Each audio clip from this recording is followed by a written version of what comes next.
Shalom, Assalamualaikum warahmatullahi wabarakatuh. Perkenalkan, nama saya Adelina Taniu, mahasiswa Universitas Muhammadiyah Kupang, program studi Pendidikan Bahasa dan Sastra Indonesia semester 4. Baik, di sini saya akan membuat video untuk memenuhi tugas mata kuliah keterampilan menulis sastra dengan membaca novel. Novel yang berjudul Gadis Pantai. Penulis novel di sini adalah Pramudia Anantatoer dan penerbitnya adalah Lentera di Pentara. Nah, tahun terbitnya di sini adalah 2011. Nah, novel Gadis Pantai ini menceritakan seorang gadis pantai yang masih berumur 14 tahun. Kehidupan sehari-harinya adalah bekerja menumbuk udang dan membenahi jala untuk mencari ikan di laut. Ketika suatu waktu ada seseorang utusan menemui ayah dari gadis pantai karena diutus untuk meminta anaknya dinikahkan dengan pria kaya raya yang bernama dengan Bendoro. Nah, dalam waktu hanya beberapa hari saja, utusan tersebut membawa gadis pantai, kedua orang tuanya, beserta kepala kampung mereka ke rumah penguasa tersebut.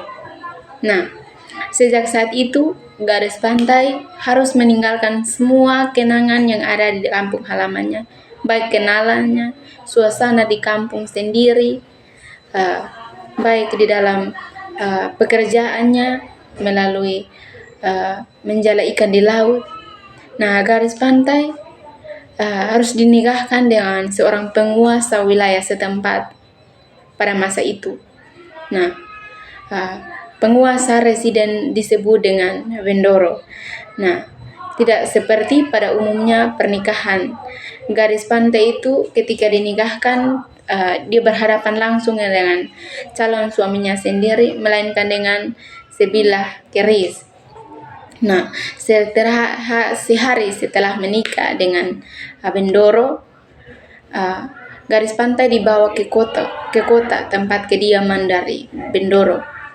Nah, ia bersama ibu dan ayahnya kepala kampung ikut, dan setibanya mereka ke kediaman Bendoro, hanya kepala kampung yang diizinkan menghadap Bendoro, sedangkan ayah kandungnya sendiri tidak diikut serta dalam pembicaraan. Nah, ayah dari gadis pantai itu dipersilahkan kembali ke kampung halaman setelah mereka menginap satu malam.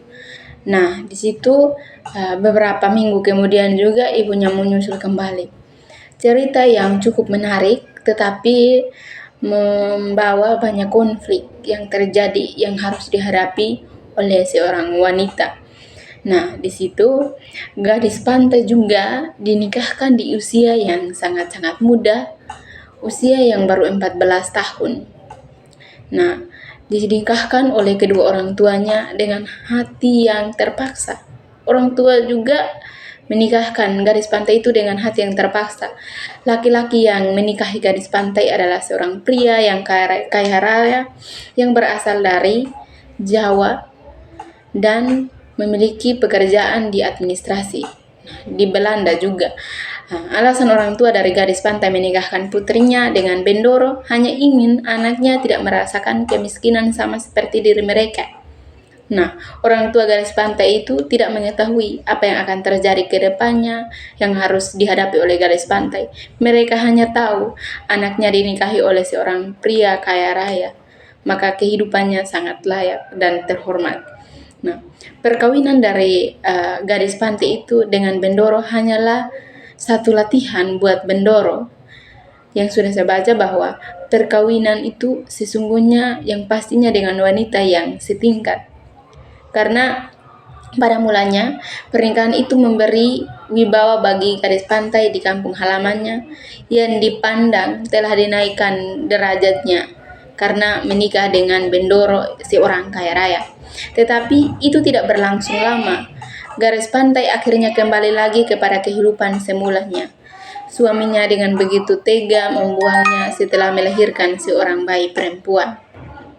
Nah, menurut saya buku ini sangat bagus sekali buku yang mengandung tentang sejarah yang kuat. Dengan membaca buku ini, kita bisa mengetahui bahwa kehidupan sosial pada zaman dahulu di Jawa, kita juga bisa mengetahui bahwa adanya unsur dasar pada kala itu. Nah, di sini ada kekurangan dari buku ini, yaitu hanya ada pada penggunaan bahasa saja. Di dalam buku ini masih terdapat banyak sekali bahasa Jawa yang membuat saya lumayan sulit saat membaca novel tersebut. Baik, inilah sedikit pandangan atau gambaran umum mengenai novel atau pengalaman saya membaca novel dari Gadis Pantai. Kurang lebihnya saya mohon maaf dan terima kasih.